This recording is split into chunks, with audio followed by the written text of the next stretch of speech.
ओम। Elon Musk का जन्म 28 जून 1971 को प्रिटोरिया, दक्षिण अफ्रीका में हुआ था। एलन मस्क के पिता एरोन मस्क इलेक्ट्रिक इंजीनियर और पायलट थे। एलन मस्क की माता का नाम मई मस्क एक आहार विशेषज्ञ थी। एलोन ने अपने पिताजी के साथ रहते हुए अपनी शुरुआती पढ़ाई अफ्रीका में ही पूरी की। एलन को कंप्यूटर विषय सबसे पसंदीदा था। उन्होंने किताबों की मदद से कंप्यूटर सीख प्रोग्रामिंग करके एक गेम बनाया। इस गेम का नाम उन्होंने ब्लास्ट रखा। ये गेम उन्होंने एक अमेरिकन कंपनी को मात्र $500 में बेच दिया था। इसी से ही आप उनके बचपन से उनकी बुद्धिमानी के बारे में जान सकते हैं। एलन मस्क बाद के वर्षों में कनाडा जाकर अपनी पढ़ाई पूरी करते हैं और कनाडा की नागरिकता भी हासिल कर लेते हैं। वहां पर यूनिवर्सिटी ऑफ पेंसिल्वेनिया से फिजिक्स की बाकी डिग्री प्राप्त कर ली और वॉर्टन स्कूल ऑफ बिजनेस से इकोनॉमिक्स बी की डिग्री भी प्राप्त की। इलॉन मस्क बायोग्राफी इन हिंदी में उन्होंने अपनी पढ़ाई को केवल पढ़ाई की तरह ही नहीं बल्कि उसे जीवन में उतारा भी था। अमेरिका आने से बदली एलन की लाइफ। 1995 में एलन ने फिजिक्स में पीएचडी करने के लिए अमेरिका की स्टैनफोर्ड यूनिवर्सिटी में एडमिशन ले लिया। एलन जब अमेरिका आए तब वो इंटरनेट से रूबरू हुए और उन्होंने पीएचडी से 2 दिनों के बाद ही अपना एडमिशन वापस ले लिया और अपना पूरा ध्यान इंटरनेट की तरफ लगा दिया। यही उन्होंने अपने भाई के साथ एक कंपनी शुरू कर दी थी। इलॉन मस्क बायोग्राफी इन हिंदी के अमेरिका जाने से उनकी किस्मत और समय दोनों बदल गया। 26/08/248 PM ओम Zip2 कंपनी से करियर में मचाई धूम। इलॉन मस्क बायोग्राफी इन हिंदी में एलन मस्क ने अपने भाई के साथ जो पहली कंपनी शुरू की थी उसका नाम था Zip2। उसमें उनके शेयर 7% थे और यह एक न्यूज़पेपर को सिटी गाइड करने का काम करती थी। 1999 में ये कंपनी कॉम्पैक्ट के पास चली गई और एलन को उसमें अपनी हिस्सेदारी के अनुसार $22 मिलियन मिले। X.com और पेपैल से आगे बढ़े। 1999 में ही उन्होंने अपनी दूसरी कंपनी X.com पैसों के ट्रांजैक्शन करने वाली शुरू की। तब कॉन्फिनिटी नाम की एक कंपनी का भी यही काम था और वह कंपनी भी X.com में मिल गई और X.com का नाम हो गया पेपैल। उसके बाद एलन मस्क और पेपैल के बोर्ड सदस्य में अनबनी के चलते उन्होंने पेपैल को बेचने का मन बनाया। बाद में ईबे ने पेपैल को खरीद लिया जिससे एलन को $165 मिलियन मिले। स्पेसएक्स ने बदली तकदीर। एलन ने अपनी पिछली 2 कंपनी से मुनाफा कमा के स्पेस रॉकेट्स में हाथ आजमाया। 2003 में रूस गए। वहां पर वह 3 intercontinental ballistic missiles ICBM rocket लेना चाहते थे, लेकिन एक रॉकेट ही $8 मिलियन का था। उन्होंने इरादा बदला और वापस आ गए और रॉकेट साइंस पढ़ने लगे और 1 साल बाद उन्होंने अपना खुद का रॉकेट तैयार किया। उसके बाद उन्होंने स्पेसएक्स कंपनी का निर्माण कर डाला, लेकिन उनका पहला, दूसरा और तीसरा प्रयास भी फेल रहा। उन्होंने एक बार फिर उन्हीं पार्ट्स और अन्य नई पार्ट्स की मदद से रॉकेट तैयार किया। इस बार उन्हें सफलता मिली और उन्होंने बहुत कम लागत में रॉकेट तैयार किया और उसे अंतरिक्ष तक पहुंचाया। इलॉन मस्क बायोग्राफी इन हिंदी में आज एलन मस्क की स्पेसएक्स के बनाए रॉकेट नासा भी उपयोग करती है और बहुत ही कम लागत में यानी विनिर्माण की मदद से रॉकेट को अंतरिक्ष तक पहुंचाते हैं। 26/08/248 PM ओम टेस्ला। टेस्ला इलेक्ट्रिकल वाहन बनाने वाली कंपनी है। इसका नाम एलन मस्क के नाम के साथ आता है। 2004 में जब एलन मस्क इस कंपनी में आए तो उससे यह इलेक्ट्रिकल वाहन बनाती थी, लेकिन उन पर कॉस्ट बहुत ज़्यादा आती थी इसलिए कारें मार्केट में बिकती नहीं थी। एलन के बाद इस कंपनी में उन्होंने बहुत ही सस्ती दरों में इलेक्ट्रिकल कारों का निर्माण करवाया और मार्केट में बहुत तेजी से यह कारें बिकने लगी जिससे टेस्ला आज इतनी बड़ी कंपनी है कि पूरे विश्व में इनकी बनाई कारें जाती है और अब तो AI की मदद से ड्राइवर रहित कारें भी टेस्ला बना चुकी है। सोलर सिटी का टेस्ला में विलय। 2006 में एलन ने अपने चचेरे भाई की कंपनी सोलर सिटी में निवेश किया और कुछ ही कम समय में यह अमेरिका की दूसरी बड़ी सोलर कंपनी बन गई।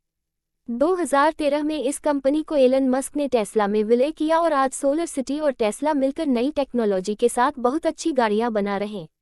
एलन मस्क की अन्य और कंपनी। अभी इलॉन मस्क बायोग्राफी इन हिंदी में अभी आप इनकी अन्य कंपनी के बारे में भी जानेंगे। तो आइए देते हैं आपको इनकी और कंपनियों का ब्यौरा। हाइपरलूप। वर्जिन हाइपरलूप एक अमेरिकी परिवहन टेक्नोलॉजी कंपनी है जो वैक्यूम ट्रेन के एक संस्करण हाइपरलूप नामक उच्च गति प्रौद्योगिकी अवधारणा के व्यवसायीकरण का काम करती है। कंपनी को 1 जून 2014 को स्थापित किया गया और 12 अक्टूबर 2017 को इसका पुनर्गठन और नाम बदल दिया गया। ओपनआई एक आर्टिफिशियल इंटेलिजेंस रिसर्च लैब है। स्थापना 11 दिसंबर 2015 में हुई थी, जिसमें फायदेमंद कॉर्पोरेशन ओपनआई LP और इसकी मूल कंपनी ओपनआई है। OpenAI non profit artificial intelligence research organisation है, जिसकी स्थापना एलन मस्क और सैम ऑल्टमैन ने की थी। न्यूरालिंक कॉरपोरेशन एक न्यूरोटेक्नोलॉजी कंपनी है जिसकी स्थापना एलोन मस्क ने की थी, जिससे इम्प्लांटेबल ब्रेन मशीन इंटरफेस विकसित किया गया था। कंपनी का मुख्यालय सैन फ्रांसिस्को में है। ये 2016 में शुरू किया गया था और पहली बार मार्च 2017 में सार्वजनिक रूप से रिपोर्ट किया गया था। द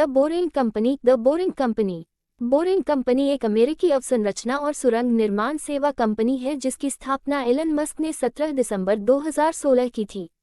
बोरिंग कंपनी सुरक्षित, तेज से खुदाई और कम लागत वाली परिवहन, उपयोगिता और माल सुरंगों का निर्माण करती है। मस्क बनाएंगे ट्विटर को फ्री स्पीच का प्लेटफॉर्म। दुनिया की सबसे सफल और सबसे मशहूर बिजनेस टाइकून एलन मस्क ने ट्विटर को $44 बिलियन में अपने नाम कर लिया है।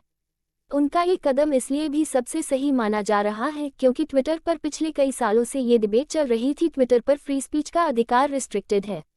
इसी बात को ध्यान में रखते हुए एलन मस्क ने ट्विटर को खरीदने के साथ यह घोषित किया कि वे इस कंट्रोवर्सी से भरी बातों और डिस्कशंस को प्लेटफॉर्म पर आने से नहीं रोकेंगे और सभी को उनकी बात रखने और तर्क करने का मौका दिया जाएगा। उनका मानना है कि बातचीत चाहे जैसी भी हो उसे सबसे सामने रखना गलत नहीं होना चाहिए। मस्क के ट्विटर को खरीदने के पीछे कई कारण भी शामिल है, जिसमें से एक माना जाता है कि वे दुनिया में अपने प्रथम स्थान को बनाए रखने के साथ कुछ ऐसे स्टेप्स भी लें जिससे समाज में उनके नजरिए और लोगों की नज़र में उनका स्थान अव्वल बना रहे, ना कि सिर्फ वित्तीय तौर पर लेकिन समानता के तौर पर भी। ट्विटर को लेकर ये कदम उनको काफ़ी सुर्खियों में लाता दिखाई दिया है, जिससे एलन मस्क काफ़ी चर्चा में नजर आते दिखाई दिए।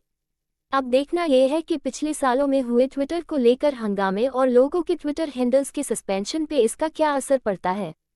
पुरस्कार और सम्मान। एलन मस्क को प्राप्त पुरस्कार और सम्मान इस प्रकार हैं। सन 2007 में एलन मस्क को स्पेसएक्स, टेस्ला, सोलर सिटी के अच्छे कार्य के लिए उनकी कंपनी को R&D magazine innovator of the year का पुरस्कार प्राप्त हुआ था। सन 2007 में ही एलन मस्क को टेस्ला रोडस्टर के डिज़ाइन के लिए इंडेक्स डिज़ाइन पुरस्कार मिला था। 2006 में मिखाइल गोबर्चेवा द्वारा टेस्ला रोडस्टर के डिज़ाइन के लिए ग्लोबल ग्रीन प्रोडक्ट डिज़ाइन पुरस्कार से सम्मानित किया गया था। दुनिया के दूसरे सबसे अमीर व्यक्ति Elon Musk. Source: YouTube. Forbes की अप्रैल 2021 की लिस्ट के मुताबिक एलन मस्क फिलहाल दुनिया के दूसरे सबसे अमीर व्यक्ति हैं। इनकी कुल संपत्ति $151 बिलियन है। इलॉन मस्क बायोग्राफी इन हिंदी में 2021 जनवरी में एलन दुनिया के सबसे अमीर व्यक्ति भी बन गए थे। निजी जीवन। Elon Musk. Source: Pinterest. Elon Musk ने 2000 में जस्टिन बिल्सन से शादी की। इस शादी से उनके 5 बच्चे हुए, लेकिन 2008 में जस्टिन और एलोन का तलाक हो गया था। उसके बाद उन्होंने 2010 में तालुला रियाल से शादी की, लेकिन यह शादी भी ज़्यादा दिन नहीं चली और 2012 में उनका तलाक हो गया। आपको हैरानी होगी कि 2013 में एलन मस्क ने तीसरी शादी एक बार फिर से तालुला रियाल से की और उनका 2016 में फिर से तलाक हो गया। इलॉन मस्क बायोग्राफी इन हिंदी में एलन के कुल 7 बच्चे हैं। रोचक तथ्य। इलॉन मस्क बायोग्राफी इन हिंदी में अब आप जानेंगे उनके जीवन से जुड़े रोचक तथ्य, जो आपको इनके जीवन के बारे में और अधिक से जानने का मौका देंगे। एलन मस्क जब कॉलेज में थे तो उनके पास इतना पैसा नहीं हुआ करता था, इसलिए वो केवल हॉट डॉग और संतरे से ही अपना पूरा दिन गुजार देते थे, और जब उन्हें ये भी नहीं मिलता था तो वे केवल पास्ता के साथ हरी मिर्च और सॉस से ही अपनी भूख मिटा लेते थे। एलन को उनकी रिस्क लेने की क्षमता के कारण आयरन मैन भी कहा जाता है। एलन को बचपन में तंग किया जाता था। एक बार उनसे लड़ते हुए वे सीढ़ी से गिर गए और बेहोश हो गए थे। उसी घटना के बाद आज भी एलन को सांस लेने में तकलीफ होती है। उनका IQ 155 है, जो उन्हें जीनियस की कैटेगरी में ला देता है। एक किताब में दावा किया गया है कि मस्क अपनी कंपनी टेस्ला को बेचना चाहते थे। इसके लिए उन्होंने एप्पल के CEO टिम कुक से फ़ोन पर बात की। दावा है कि मस्क एप्पल का CEO बनना चाहते थे। फैक्ट्स।